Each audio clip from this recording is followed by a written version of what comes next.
اور ایک جنازہ اس نوجوان کا تھا جو مجھے بتایا گیا اس کے مطابق کہ 24 دسمبر 2021 کو ولیمہ ہوا اور 24 فروری 2022 کو جنازہ تھا. جگہ جی لگانے کی دنیا نہیں ہے، یہ عبرت کی جا ہے، تماشا نہیں ہے. ملے خاک میں اہل شان کیسے کیسے، مکی ہو گئے لامکان کیسے کیسے، وہ نامور بے نشان کیسے کیسے، زمین کھا گئی نوجوان کیسے کیسے. تو میرے مضمون کی آخری حدیث پاک اور انشاءاللہ عز و جل اینڈ ہوگا. نبی پاک صلی اللہ علیہ وسلم نے ارشاد فرمایا قیامت کا دن ہوگا، 10 قسم کے لوگ ایسے آئیں گے جن سے اللہ ناراض ہوگا، اور اللہ کی ناراضی کے سبب ان کے چہروں کے گوشت جھڑے ہوں گے اور اللہ ان کے بارے میں جہنم میں داخل ہونے کا حکم دے گا. یہ 10 باتیں تمام کی ڈیٹیل اور ایک کی بھی ڈیٹیل بیان نہیں کروں گا، ایک 2 منٹ لیتے ہوئے 10 باتوں پر نہیں، 2-3 جو اہم باتیں ساری اہم ہیں، لیکن ان 10 باتوں کو بیان کروں گا. اپنا میں اور آپ حساب کر لیں کہ ان 10 گناہوں میں سے کوئی میرے اندر تو نہیں ہے. القاریہ، دہلانے والی. ملقاریہ، کیا دہلانے والی. وما ادراک مل قاریہ، تو نے کیا جانا وہ دہلانے والی کیا. تو وہ 10 کون؟ فرمائے نمبر 1 بوڑھا زانی، بڑھاپے کو پہنچا، بدکاری نہیں چھوڑی. نمبر 2 گمراہ پیشوا. نمبر 3 شراب کا عادی. نمبر 4 ماں باپ کا نافرمان. نمبر 5 چغل خور. نمبر 6 جھوٹی گواہی دینے والا. غریب کی پھینٹی بھی لگائی اور جناب FIR بھی درج کروائی، میڈیکل بھی بنوایا، رشوت بھی دی، پھینٹی بھی اس کی لگی، میڈیکل بھی بنوایا، پرچہ بھی دیا، غریب کو اندر بھی ڈھکوایا، اور پھر 7 معززین آ گئے. ان کا جی گواہ، ہاں جی ہمارا نام لکھے گواہوں میں.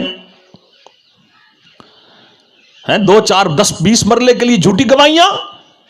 یہ جھوٹی گواہی دینا کوئی معمولی گناہ ہے؟ فرمایا قیامت کے دن اٹھے گا جھوٹی گواہی دینے والا، چہرے کا گوشت جھڑا ہوگا جھوٹی گواہی دینے والے کے بارے میں. رسول خدا فرما رہے ہیں جن کے فرمان میں کوئی شک کی گنجائش نہیں، فرمایا جھوٹی گواہی دینے والا یہ بھی قیامت کے دن اللہ کی پکڑ میں آئے گا. اور آگے ارشاد فرمایا نمبر 7 زکات نہ دینے والا.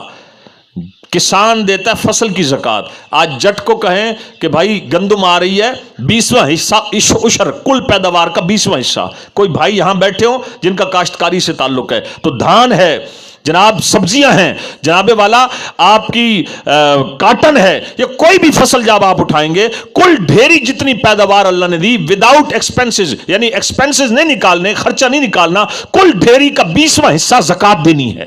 اس زکات کو عشر کہتے ہیں.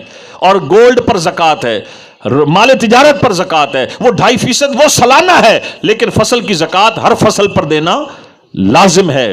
اور آج لوگ کہتے ہیں جناب بارش نہیں آ رہی، تو میرے بھائی میرے آقا فرماتے ہیں جب بارش کی ضرورت ہوتی ہے تو کہتے ہیں جناب بارش نہیں آ رہی. سرکار مدینہ علیہ السلام فرماتے ہیں جو قوم زکات دینا چھوڑ دیتی ہے اللہ بارش کا پانی روک لیتا ہے.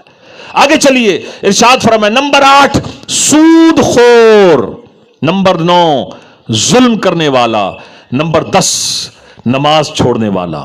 یہ 10 قسم کے لوگ وہ ہیں جو قیامت کے دن آئیں گے، اللہ ان سے ناراض ہوگا. عاشقان رسول میں آپ سب بشر ہیں، بشر خطا کار ہے، خطا کا پتلا ہے، کہ بہتر ہے آج اس کل خانی سے جب ہم جائیں تو یہاں سے اپنا کوئی اگر بے نمازی آیا تو خدا کا واسطہ ہے نماز پنجگانہ کا اہتمام کریں.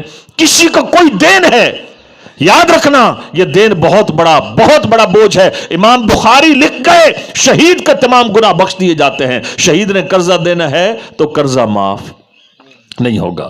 تو میرے بھائیو اللہ پاک سے دعا کرتے ہیں اللہ تبارک و تعالی پیارے محبوب صلی اللہ علیہ وسلم کا صدقہ ہم سب کو اپنی دنیا کے ساتھ ساتھ اپنی آخرت کی تیاری کی توفیق دے. ذرا میرے ساتھ مل کر دہرائیں اور ہاتھ کھڑا کر کے نیت کرنی ہے، کیونکہ یہ ہے فرض چیز. تو میں صرف یہ چلو عزم ہو جائے انشاءاللہ 5 نمازیں پڑھیں گے.